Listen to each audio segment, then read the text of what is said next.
find dy by dx if y which is equal to 3e power 2x. y அப்படின்னு சொல்லிட்டு ஒரு function கொடுத்துட்டாங்க. with respect to x நம்மள differentiate பண்ண சொல்கிறாங்க.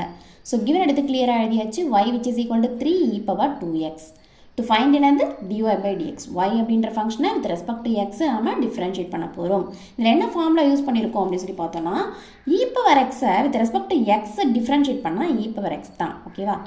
y which is equal to 3e power 2x. இதுதான் நமக்கு கொடுத்துருக்க function. with respect to x நம்ம டிஃபரன்ஷியேட் பண்ண போகிறோம்.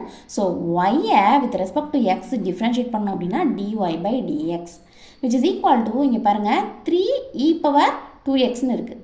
3 அப்படின்ற நம்பர் என்ன இருக்குது e power 2xக்கு மல்டிப்ளிகேஷனில் இருக்குது. ஸோ அந்த மாதிரி இருந்துச்சுன்னா இந்த 3 அப்படின்ற கான்ஸ்டண்ட்டை நீங்கள் என்ன பண்ணணும், முன்னாடி எடுத்து எழுதிக்கணும். அதை டிஸ்டர்ப் பண்ணக்கூடாது. இங்கே மல்டிப்ளையில் இருக்குது. ஓகேவா? ஃபங்க்ஷனோட 3 மல்டிப்ளையில் இருக்குது. அதனால் அதை டிஸ்டர்ப் பண்ணாமல் அப்படியே எடுத்து எழுதிட்டோம். சரியா? இப்போது e power 2xஐ டிஃப்ரென்ஷியேட் பண்ண போகிறோம். e power xஐ டிஃப்ரென்ஷியேட் பண்ணால் e power x தான். ஸோ அதே ஃபார்மில் தானே இது இருக்குது.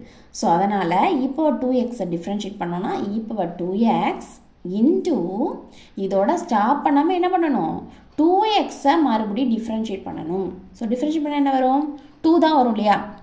அதாவது 2xனால் டிஃப்ரென்ஷியேட் பண்ணும்போது எக்ஸை டிஃப்ரென்ஷியேட் பண்ணால் 1.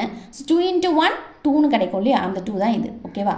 இப்போ பாருங்கள் 3யும் 2வும் மல்டிப்ளிகேஷனில் தான் இருக்குது. ஸோ இப்போ 3 2s are 6.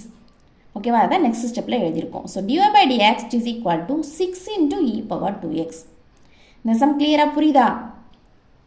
இந்த சம் வந்து உங்களுக்கு கிளியராக புரியுது அப்படின்னா லைக் பண்ணுங்கள், ஷேர் பண்ணுங்கள். டவுட்ஸ் இருந்தால் கமெண்ட் பண்ணுங்கள். மறக்காமல் சேனலை சப்ஸ்கிரைப் பண்ணிக்கோங்க. சரியா?